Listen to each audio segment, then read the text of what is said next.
Hey everyone. Uh, Thank you everyone for coming in, and I'm glad you guys were able to find the YouTube link because this one some of the stereo system I was a little hesitant to see if I should send mono or stereo. That's why I said, okay, let's just keep it stereo to keep it safe. But it turns out I'm not now there's another link to do it, but I'm glad you guys were able to get in there. Um all right. Yes, I know there's a very broad time zone difference everywhere, but where I'm at right now in Norway, in Oslo, Norway, here it is 1 p.m. So it's good time in the day, but I hope no one had to like wake up like super early or stay up too late either to to stay here. But either way, I really appreciate coming here. And yes, my presentation, music theory as a tool to enhance my mix.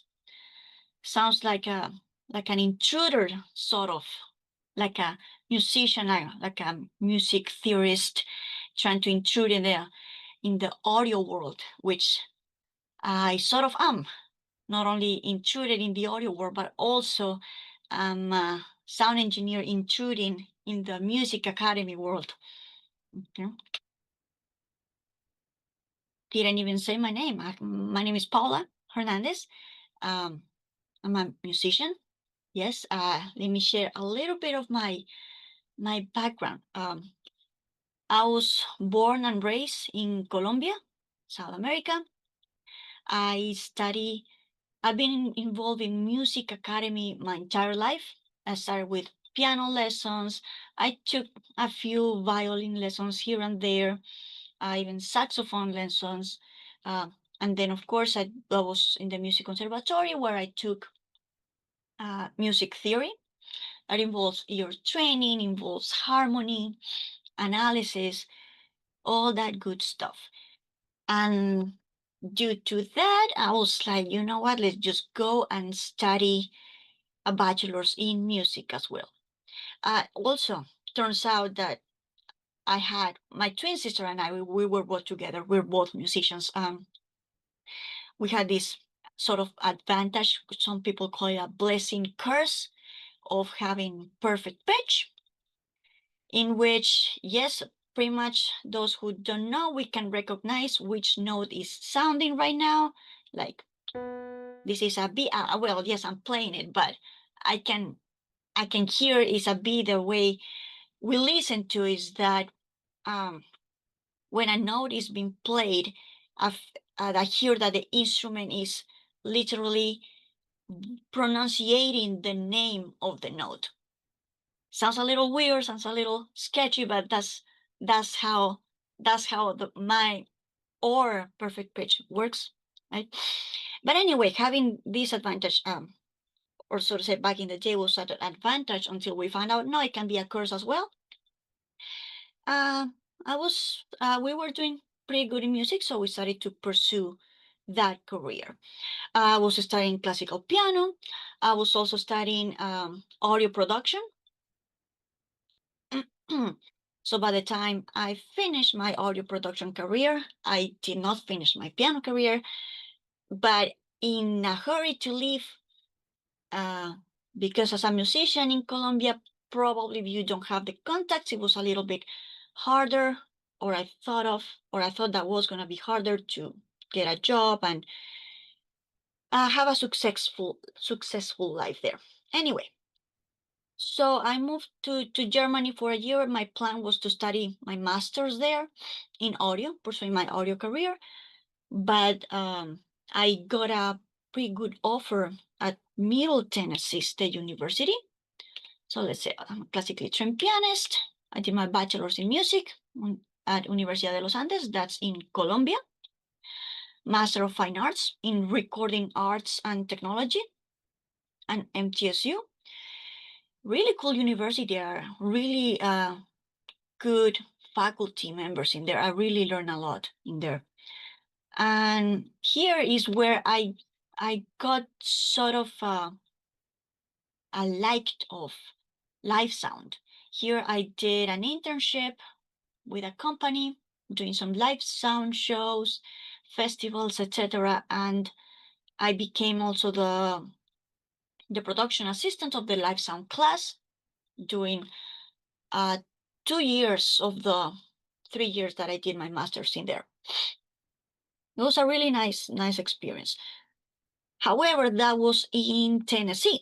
In Tennessee, you have Nashville, of course, the city of music, Music City, as some people call it. But most of the shows that you may have to mix, it was country music. So I was like, I'm not really a fan of country music. I understand it's a job, but doing it every time, maybe not. So I moved to there. I moved to Ohio. I moved to Ohio. I've been in Ohio, Kentucky, Georgia, in all those states. And I lived there for 12 years. 12 years there, and now I just moved to Norway to study my master's of music theory at the Norwegian Academy of Music. So during these 12 years that actually, before I moved here, I was working since I ended up having some more experience in live sound. That became my focus. I did monitors for the most of my gigs, to doing monitors, doing either monitor technician, monitor engineer as well.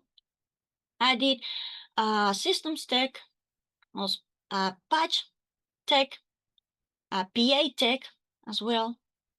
You know, on different tours, festivals, cruises of all kinds of music, even and all sizes of stages, from bars to arenas, all in between.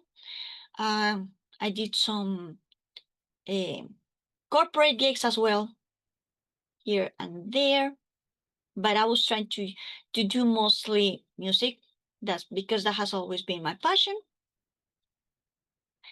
Being perform, etc., etc. Besides, I did some mixing, some mastering, nowhere near as much as I did my lab sound engineer. That became the biggest part of my career. But now that I'm back to school, of course, going on tour is not possible anymore. Working on festivals might not be possible anymore unless you're on vacation, on holidays. But so now I'm just mixing and mastering in my little studio setup. And here in Oslo, I got to mix shows in local venues.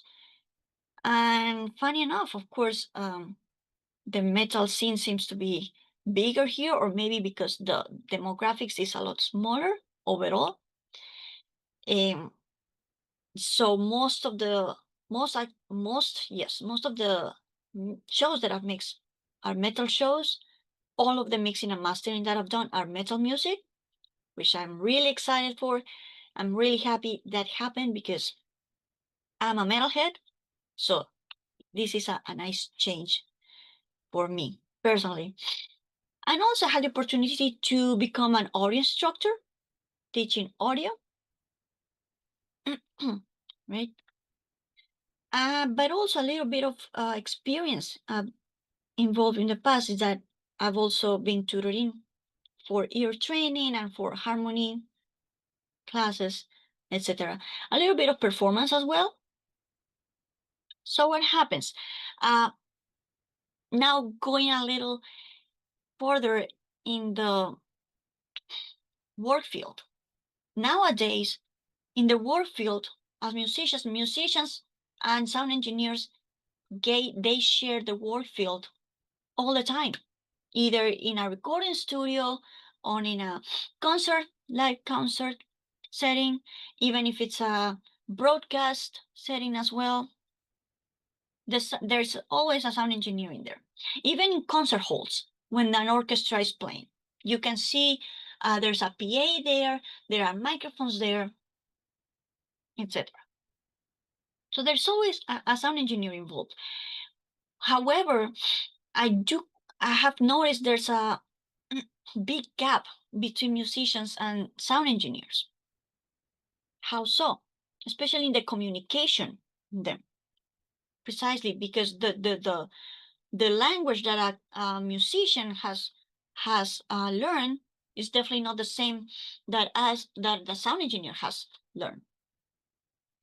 And I can share a few experiences. For instance, let me ask, how many of you guys that have mixed monitors on concerts ask the musicians, hey, how you feel? How you feel in your mix? How's everything sounding? And the musician comes and say, I don't know. It sounds weird. How many times, right? It's countless of times personally that I have experienced that. Like, I don't know how it sounds. I don't know. It's weird. It's like, if you don't tell me, it's hard for me to actually know, right? Even though we still try to help, to improve, to change things, sometimes even improvising, see this is what actually helps. This is changing, adding more of this instrument, changing the EQ on this, etc., helps.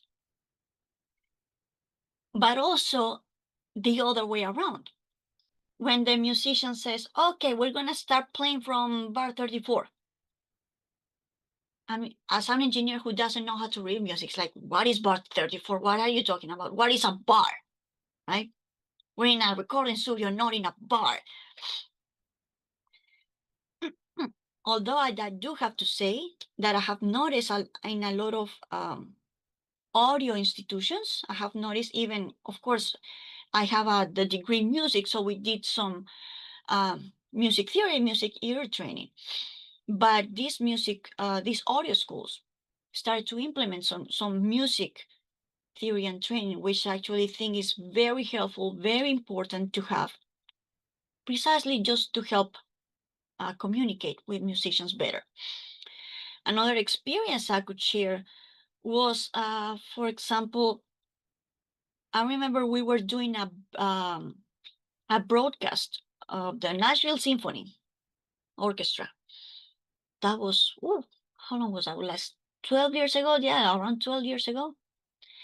And okay, I was supposed to be just the sound engineer, putting the cables, putting my mics, good to go. It turns out I did all that, but I became the director assistant because I'm making the calls for the cameras, because I was the only one who could actually read music fluently in the entire team. And in there, so by reading music, I was able to see, okay, which is the melody that comes next, which is the main instrument that is come next, that we should have on the video shooting, right? And these things that make me realize, okay, there is definitely a gap between these two worlds, even though they are in the same work field. So I consider important to break this gap. This happens especially on classically trained musicians. For example, other musicians like that are more used to the technology, to use even their own audio devices at home, like rock music, electronic, pop, jazz even. They are a little more aware and knowledgeable of the devices and the workflow of the systems, etc., even when they do that themselves, right? So, for example, the form of a song, the sections, call it the chorus, verse, solo. Musicians call it A, B, C, or even called bars as well. They use terms da capo, from the coda, etc. Right? Those are different terms. Click metronome. I was not aware this was actually a difference, because I've always worked with both. But I've noticed more than ever, than when sound engineers say click. Turns out the classically trained musicians don't know what a click is. Like a click, like the click mouse. No, and turns out it's a metronome. A metronome, yes, we can kind of have a metronome And then it's like, what? It's a click. Like we can see in Pro Tools, it's a click track, not a metronome track. Or in what other software it is, GarageBand, that you have the actual shape of the metronome. It's a metronome, but it's also a click, to give you a click, etc. So these are different terms that I've noticed sometimes they don't really share. The description of the sound and the performance, right? Musicians can really tell, oh, I really didn't like this legato that I hear here, or this staccato. I feel like it should have been longer and a little more precise. They can really describe their own interpretation, how they did play. But at the time of describing the sound itself, the physical characteristics of the sound, now there's a little lacking.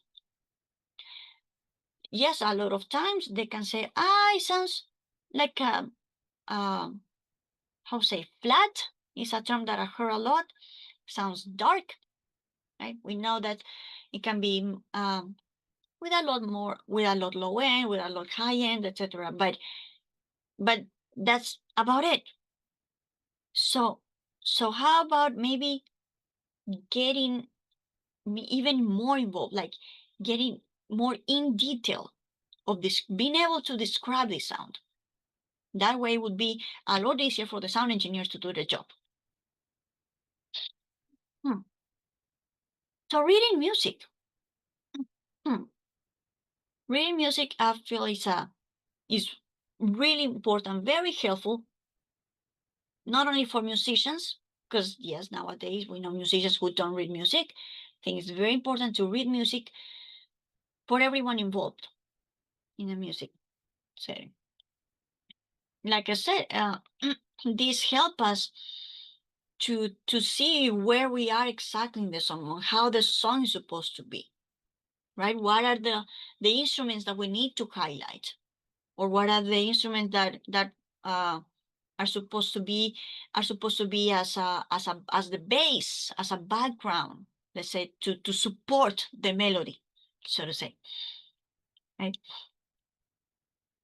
So studio recording engineers, there are ones who can help, right? Let's say when recording orchestra, or that would be a big music score, but if we go even smaller, just like a piano music, or just a violin music, something simple, small, but it gives you the tools enough to be able to follow it where they're playing. And therefore also give your own feedback on it, right? Now, front house and monitors, touring mixing engineers. Why a specified touring? Because let's say a sound engineer that works in a local venue, in a bar, on and off, you have multiple artists from all kinds of music that probably you don't even know, right? So if you don't know the artist, you don't know the music. So how can you actually know what's going to be important unless you have this music prior to meeting them and you actually study it, right? Whereas a touring engineer is already involved with the band, is already involved with the music, is already aware of how the music sounds. Now having this music, the scores, is an extra tool to have to actually see, okay, so this is actually what I'm been listening all the time. I know what I'm listening, but actually this is how it's being printed out. This is how that is where I find all the melodies, etc. Right? They do an intuitive analysis of a song, right? Sound engineers, when they know the band, they know the song, they already know how the intro is, how long it is, which is the instrument that comes first as soon as the intro is done. They know what the main riff is of the song. They know when a solo is going to come in. So they know what changes to do in their mix, right? Intuitively, like they recognize the song. But if we go to a more thorough analysis, of the song. Let's say in the form, we have chorus, verse, solo, or if it's a different type of music, we have section A, section B, section C. We can describe that as well. And in these sections, we can actually analyze this and see how we can do a better contrast between them, how to differentiate them better, doing a thorough analysis, like see this section is fully here, and we actually see this strip is so much different than this, not only in terms of the key, harmonic progression, for instance. That involves the key in where we are. Let's say we are in C major, right? C major. So let's say we hear that a chord progression is like this.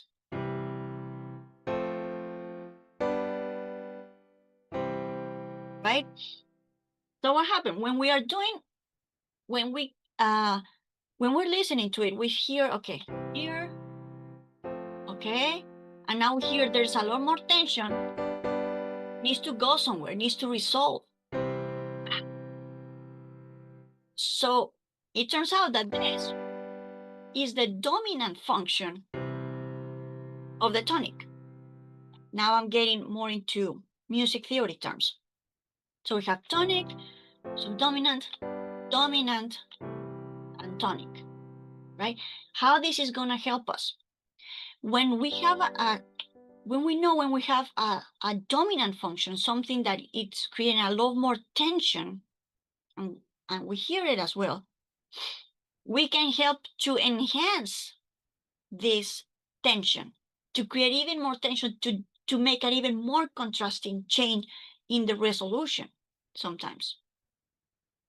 If the song could be, if this could be beneficial to the song, right?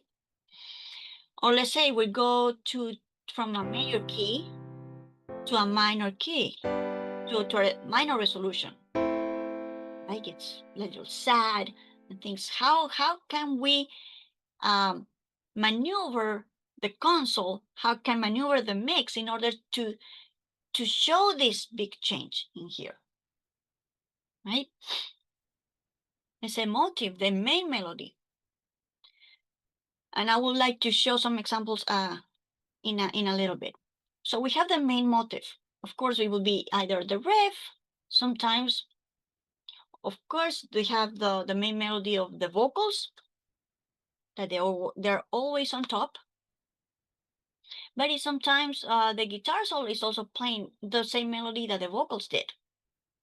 So how can we recreate this to in the mix to help these distinctions, right? Or bring out these similarities that have been happening in the song.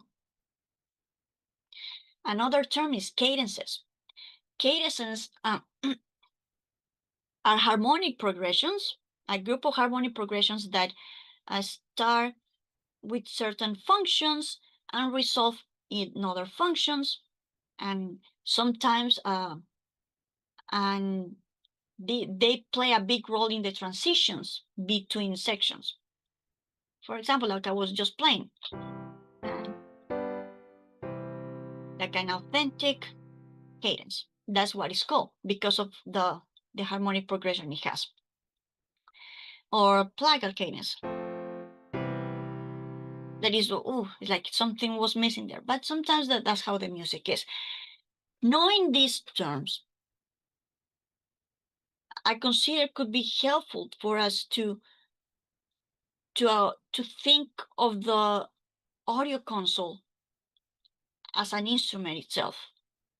We are part of the band as musicians. We are, as sound engineers, we are part of the band. We are providing, we are helping with the performance itself, right? So to some degree, we are performing ourselves. We are performing to provide a mix for the audience.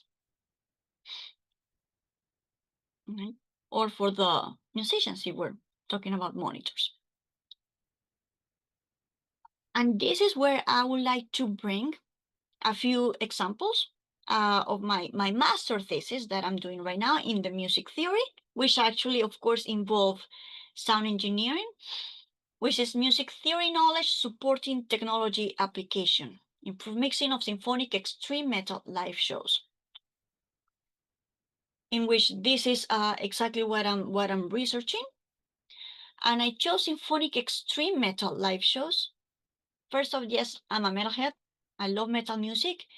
I, of course, been involved in classical music my entire life, so I love classical music too. So imagine the mix of these two genres so contrasting, making just music together is amazing. Not only that, uh, imagine doing a live show of a metal live show with a full orchestra, with a full choir. That's amazing. And actually, right now they have done 3 of those that I have found total. I'm talking about extreme metal, not really like symphonic metal or gothic metal. No, I'm talking about like death metal, black metal music, in which they involve full choir, full orchestras. And so having an orchestra in there and having a full choir in there involves, of course, they did some rehearsals, which means that each musician in the orchestra also had a music to practice, which means we have scores of these concerts, which is amazing. So these 2 concerts that I focus on are Dimmu Borgir, a black metal band from Norway.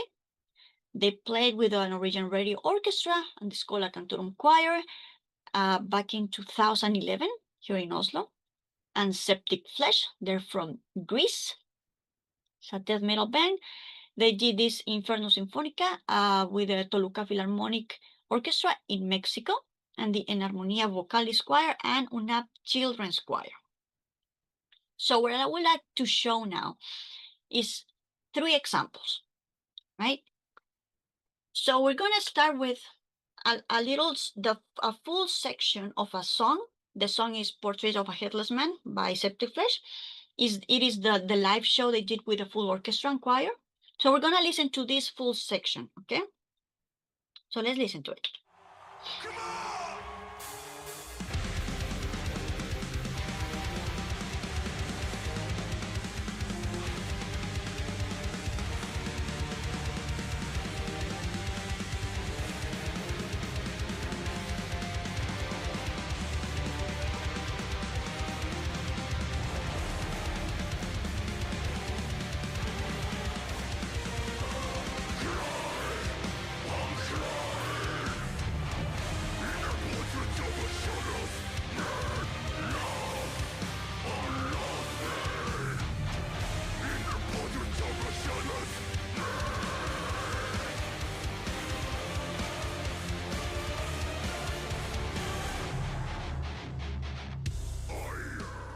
All right.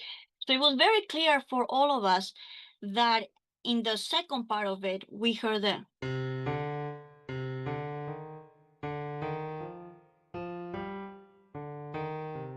right? It was very obvious that we heard that as the main riff or the main melody, let's say. But now, those who can read music, if you guys can follow me, we're gonna listen to this section again, but following the music. Okay? So let's go. Come on!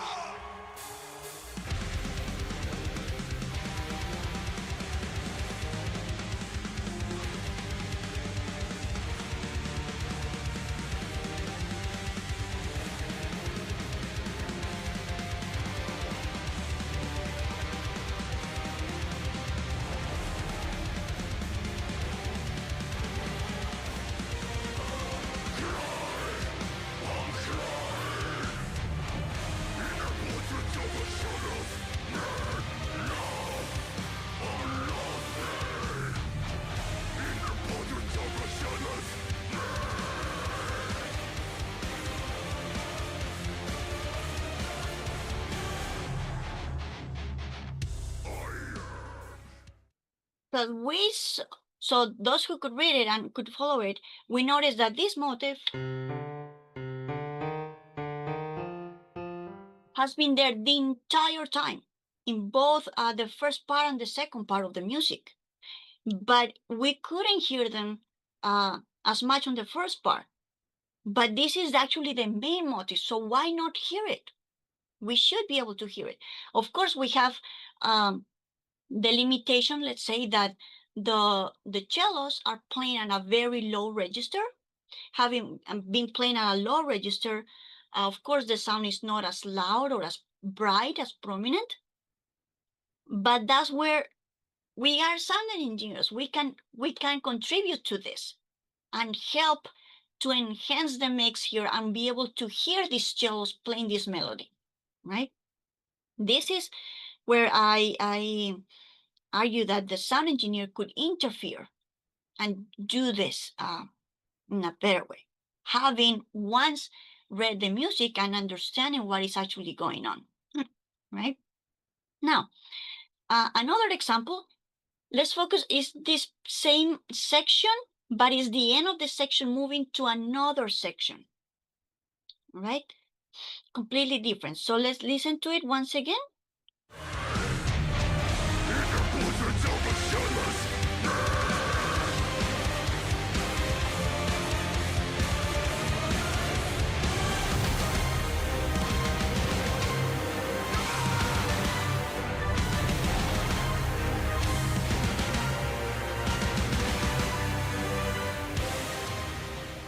Right? Two completely different sections, very very obvious to notice. Now we're gonna do the same, but reading the music. All right.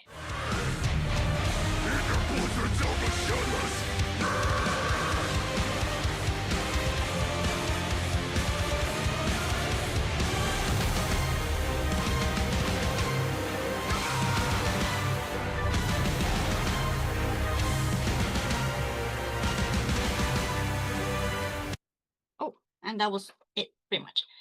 So we can see this is one section and this is the next section. Here we notice very clear, if we hear again this.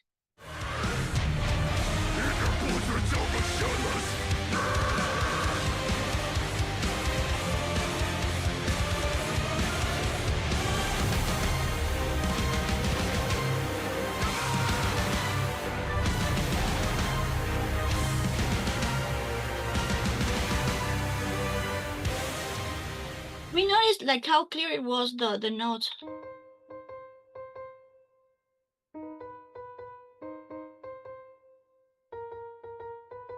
Right, played by the violins. But now it turns out that those notes are played also by the harp, are played also by the flutes, oboes. Why did not we hear these flutes and oboes, the harp, but just the strings? So things to consider. Yes, the violins 1 and violins 2, both groups of violins are playing this pattern. Both of them, usually violins 1 and 2, it's a group of 8, 10, 12 people each. So we're talking about between 16 and 24 people playing this. What happens here in flute? We'll have 1 and 2, two little guys. Oboes, 1 and 2, same thing. Not only that, the register, even though it says triple forte, the register is not as high for them to be as bright and as prominent, first off. So we have few people and we have a lower register. Same with the harp, it's just one guy. So as sound engineers, we can interfere and highlight these instruments as well to join the section along with the strings. And that way we can enhance, I consider this an enhancement of the orchestra, because it gives us the perception that everyone is playing, everyone is participating, and we can see it and we can hear it, instead of putting them down, even though they're still playing, they're still contributing. And it's not there's not a contribution as a background music, they're playing the main part. So it should be just as highlighted, right? And one last example I have here is the demo board here. You'll trace through codes. So here I would like to focus on the transitions between sections. I call it sections A, section C, D, C. I didn't really find like a verse chorus to call it like that. So we're gonna listen first to A, from A to C. We're gonna listen from here to here.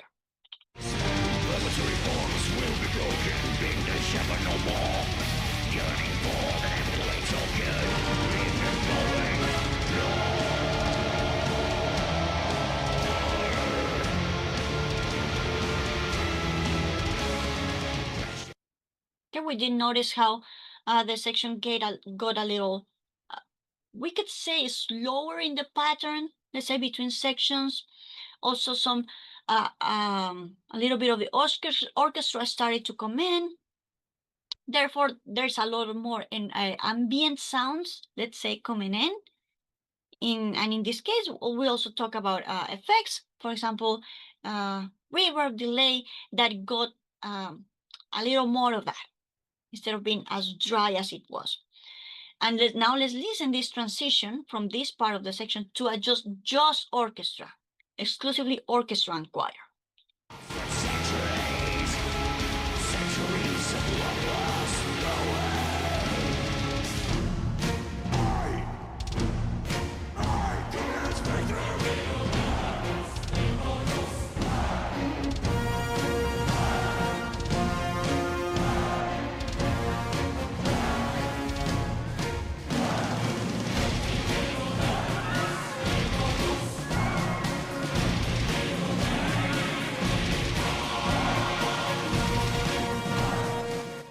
You see how the environment actually changed, and therefore the mix actually changed as well, right?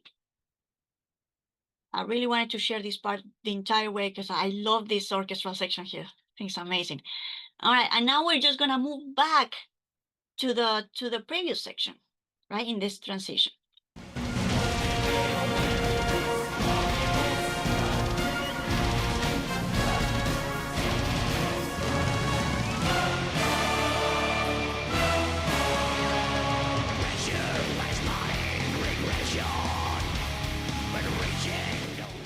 Oh, and immediately we can notice how it got a lot drier, like in terms of effects, let's say, because of course it was just orchestra instead of having a full, it was just the band, excuse me, instead of having a full orchestra, etc.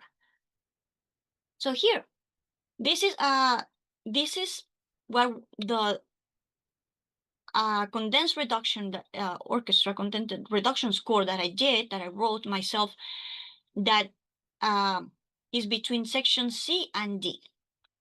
Here, between section C and section D. So let's hear again.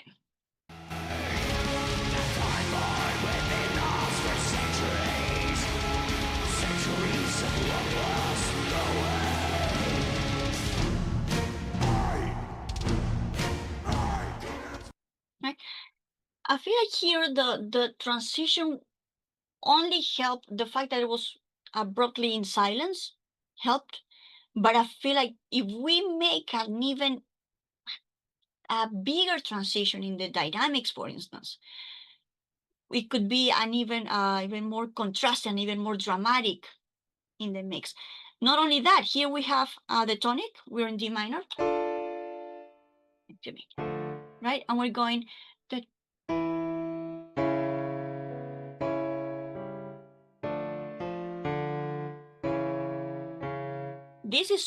this creates so more tension because it's a dominant function.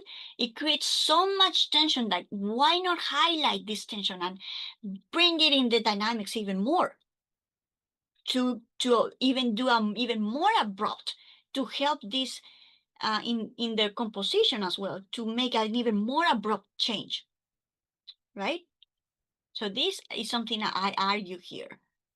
For example, the other way around, when we have this transition from section D to section C, back to C, here, this is the condensed reduction as well. Let's see.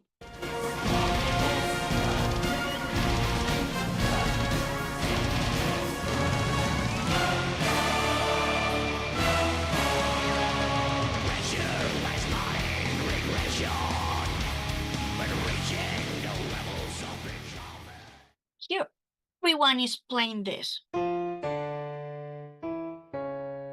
Everyone. So imagine, and it's in fortissimo as well. So imagine going all the way here to just the band. And it was amazing to hear. Let's try again. Like, how drastic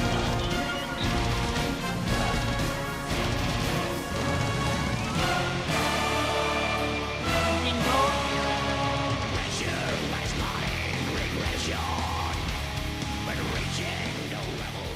so much smaller. And not only that, we can even see it in the sound wave here.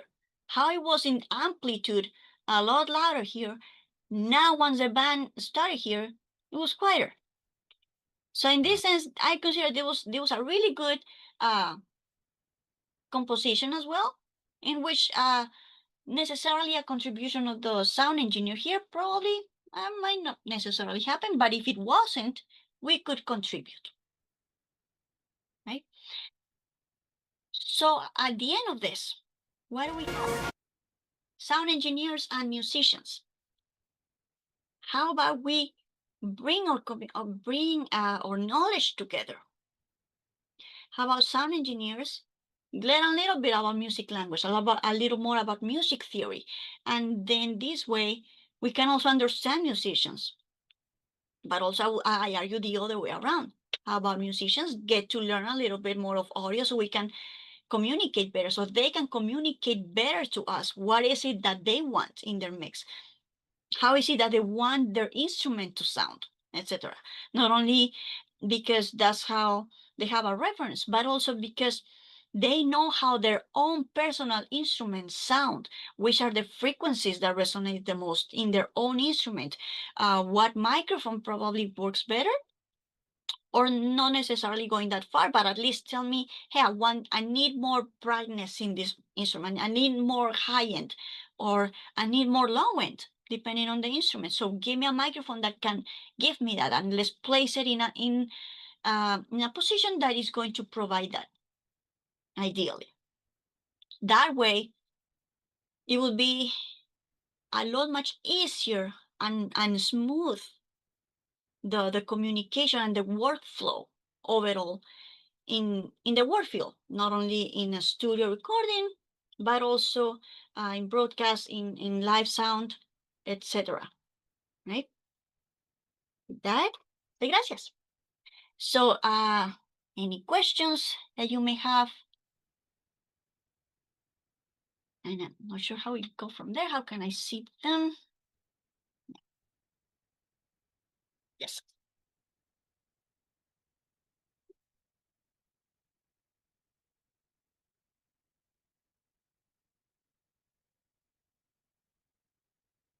Oh, yes.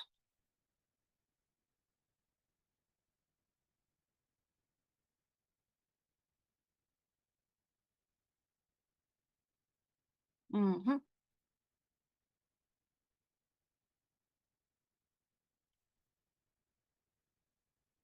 Oh, yes.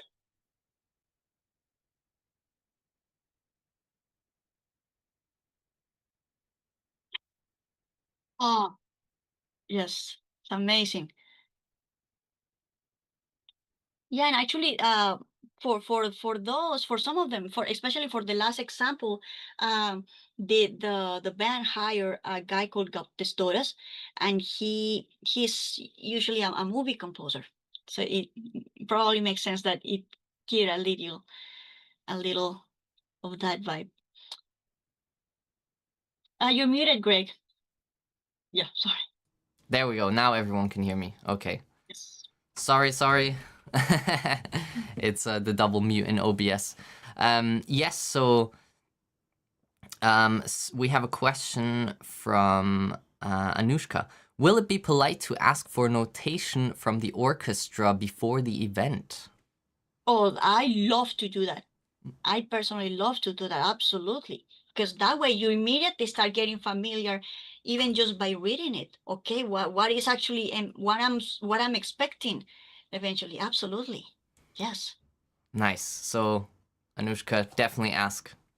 Yes. Lewis asks, do you have any bands or artists with mixes you really like or are inspired by? Ooh, yes. And it's important because it is new bands that I've been founding. So sometimes there are so many bands that I forget the names. Yes, there is this band called Synestia. Synestia. I think I can write it there. Synestia. Hmm. I have to say as well, I have not heard this kind of combination of metal and orchestral before. That is such a cool combination. When they perform live, is that do you have the band plus a full orchestra and you need to mix everything? So actually, this is a pretty interesting thing that I've seen. Of course, depending on the amount of channels or amount of microphones that you're using. For example, in the demo worker one, they made also a video. They have a DVD, and you can see how you have, of course, all your microphones for the band. But it's so impressive to see how every single instrument in the orchestra and every single person in the choir has their own microphone. It's amazing. So it's a lot of channels coming in. So for that end, what I actually got to interview one of the front of house, and they tell me what they do is that they send. There are other sound engineers in there involved that they do stem mixes of this orchestra and this choir, and they send that back to this main guy that is mixing the full thing. So in that case, I do consider everyone should be involved and having knowledge of everything that's going on. That's fascinating. So that must be like, do you know a ballpark of how many microphones that is in total? Oof. No, I really don't know. I'm hoping to interview one of these guys that did this show in Mexico for within the next couple of months. So I really hope I can get that information. But as of now, I don't have it. But fingers crossed, I can uh, get to know that I'm share here somehow in the Yeah, that future. sounds like a massive undertaking having to mix like all of this stuff live. It's Mm, incredible. mm. Lewis has another question. If I wanted to learn more about mixing music like this, where can I go to learn? Music. I mean, I honestly don't know because I've seen a lot. Hey, how to mix country or how to mix rock, how to mix metal music, but I feel like it would be to me it's more a sense of listening to this music and get very familiar with it. For the most part, I do know, however, there is like a how's it called? It's like they do like a little lectures, some lectures about how to mix metal music in Germany. They do that every year. It's like a conference talk kind of thing, but they do that in a studio with actual sound engineers who mix metal, and there are also metal musicians in there that participate and help in there. I just forgot the name of it. My sister sent it to me, but I just actually forgot. Um, but yes, this year just happened at the end of May or at the beginning of May, and it was in Germany. Ah, Exactly. yeah, cool. All right, we got another couple of questions coming in. So Mr. Zibani asks, is sound selection important? Sound selection? I guess, oh, it's been deleted. Okay, I mean, I guess it might come up again. So Hmm. if you Yeah. could repost that, maybe with a little bit more detail, that'd be great. Hmm. Ashley asks, when using EQ, if you set up beforehand to match up to a certain key, for example, the starting key of a song, but the music will change up key later, how do you handle this? Yeah. Yes. Yes, I've heard that this happens. That this is a very common practice to use the cue to match the key, the main note. Just I think what could help a lot is to go with the, let's say, the octave closer, or with the overtone harmonic next to it. I think that would help, and that would be within the band field as well. But of course, if you move it slightly overall in the whole mix, I would say, in this case we'll be talking about the master mix probably. Uh, that would change the entire thing. Of course, we cannot be as drastic in those changes. We have to be very smooth to keep a balanced sound overall. But yeah, just frequencies that match the overtones and that are just within the bandwidth. Yeah, interesting. So it's a lot about knowing your harmonics, I guess. Yeah. Hmm. And for example, one thing I would like to share, me as a person who has perfect pitch, I am used to my A440, right? Mhm. I know that the note A4 in the piano is an 440 hertz. So that's how I listen to feedback. For instance, I listen to actually a note, and therefore, okay, I'm listening. Okay, this sounds like a D6. Therefore, if I do some quick math, we are around this frequency. That's personally how I ended up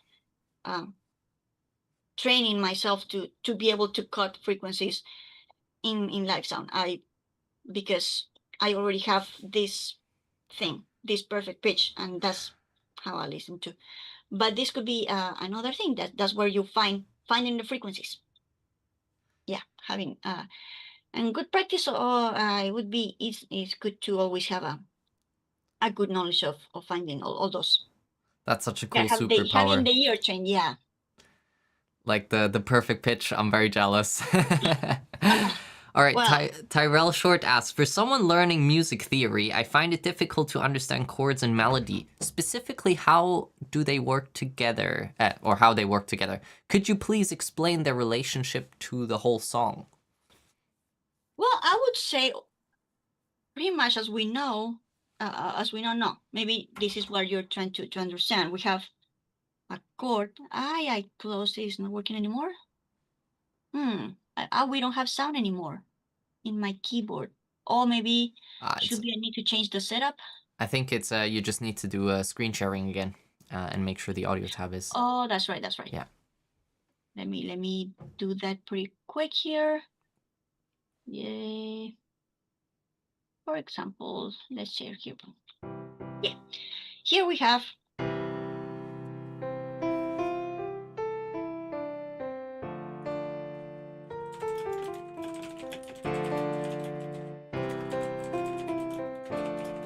right. So these are chords that are helping the background, that are a base to support the melody. That's how I see it. Whereas melody can be composed by single notes, or by a group of, or by dual notes. So if you say we're singing,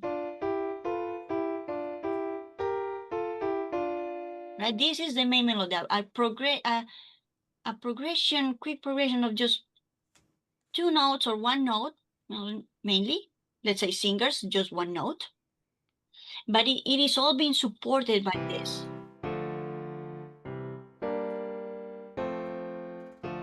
Right? This is the full support. And with this support is where we can have this sense of, oh, where is more tension? Where is less tension? Where are we changing changing to, let's say, to another key? Let's say we get a little more drastic here.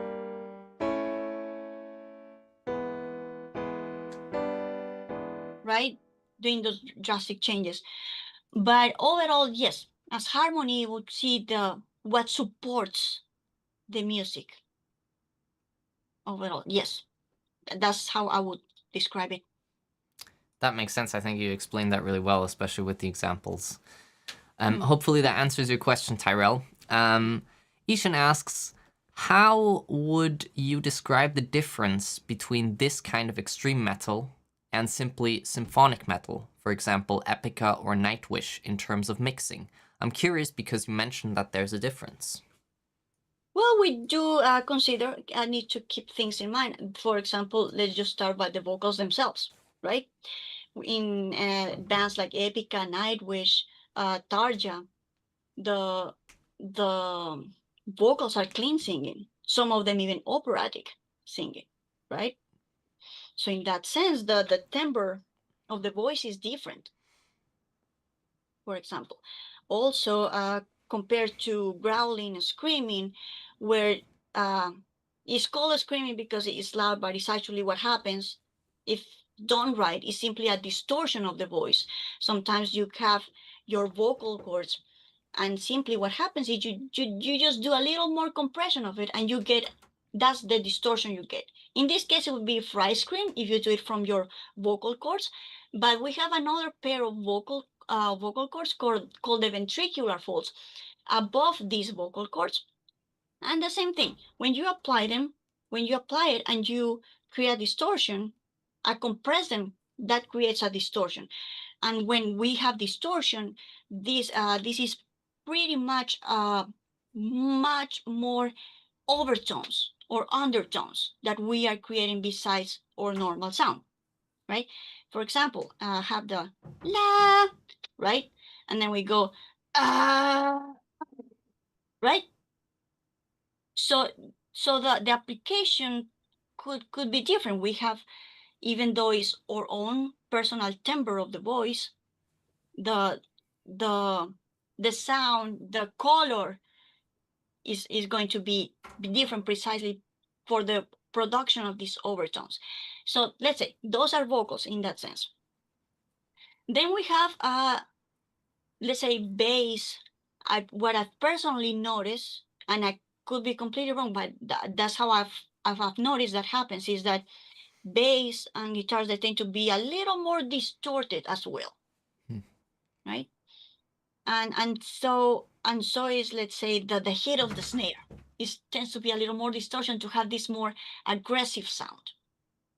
That's how I can find some differences between extreme metal and other types of metal music.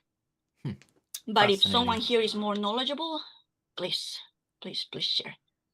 That was great. And yeah, it's interesting that you said even about like the application of the voice, because immediately with your example, you notice like the voice is taking up there's a lot more harmonics because it's more saturated and stuff like that. So you have to apply like the EQ and everything differently, and also in the mix differently. So super interesting, actually. I never even like thought about that. That's cool. Yeah. One thing, actually my sister is here. She, Laura Hernández, she's sharing the MetalCon with Cole Keller Studio in Germany. That's the event for metal production that I remember that. Thank you, Laura. Fantastic. Yes.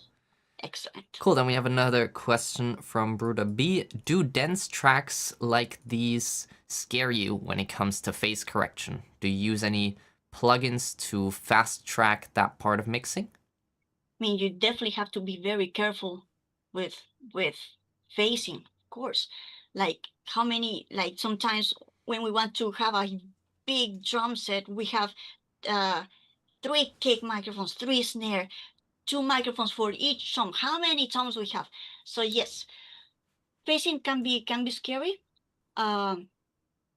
but is just listen to it. Listen to the microphones individually. Listen to them when we have, let's say, top and bottom. Listen to them as a group, as a whole. Just go little by little, until you have the overall sound. And if you're still hesitant, just flip the polarity and see how it sounds. It's still out of phase. That means probably there's a problem in the placement of the microphone itself, right? We need to, it's just those little details that can change things. Yeah. I remember just recently I got some tracks. It was a total of 69 tracks or 70 tracks to mix. And I was just like, okay, they just go through every little thing. And I just expand in Pro Tools the whole way, just so we can see actually in detail where everything is. Of course, a little bit of it, that's just natural. But of course, if it's just enough, drastic enough that it's going to affect the sound, I might need to change it. Now, very important, don't move the entire the tractor itself. As we know, all the sounds are gonna be of the instrument. Let's say the drums, all the drums are being playing at once. It's just one whole sound wave. So if you move just one thing, it might affect drastically the phase of everything. So just working in groups. That makes sense. Keep the polarity. That makes sense. Then we've got another question from Anushka. Paula, do you compose or play music nowadays? It would be awesome to listen to some. With this cool background, piano plus music theory plus being a metalhead. Yeah, actually, I could share. I do Fantastic. have a little YouTube channel where I just play some piano just for fun. Yes, please put it in the chat. That would be really cool. Let me see. How do I share this? Share channel. Copy channel ID. A ver. Let's see if this works here. Yeah, and here I actually have some. I know that's just the ID. Hold on. Let me see. If just by sharing this might work. I have some videos that I actually do with my sister because she's a drummer, badass drummer Sweet. in a metal band as well. So nice. Very cool. Yeah, about composing, I would like to start composing. That's something I've been wanting to do. I would love to join a band again here in Norway. It hasn't been possible yet, but fingers crossed I'll find one soon. But yes. Excellent. Sorry, did you post it in the YouTube chat? Because it doesn't seem to pop up. Otherwise, you can send it in Zoom and I'll post it as well. Oh, I put it in the yeah, I thought I did. Maybe if you guys click on my channel, I don't know, if by clicking on my channel. Oh yeah, I can alternatively quickly, if it's your profile, yeah, there we go. I'm gonna share that in that case. Oh, okay. Yeah, there we go. That's the one. Cool. Yes. All right, I think that was it with everyone's questions. Thank you so much, Paula. That was really insightful, super cool, and I loved hearing those examples. Just incredible music. Yeah, what a cool combo. I need to listen to some more of that now, for sure. Absolutely, and thank you, Matt. Thank you very much, everybody. I didn't think I would have this much audience. Thank you, appreciate it. It was awesome. Thanks a bunch, everyone. Have a great AirCon, and I'll see you in the next talk. All right. Keep it metal, guys. Thank you. All right, and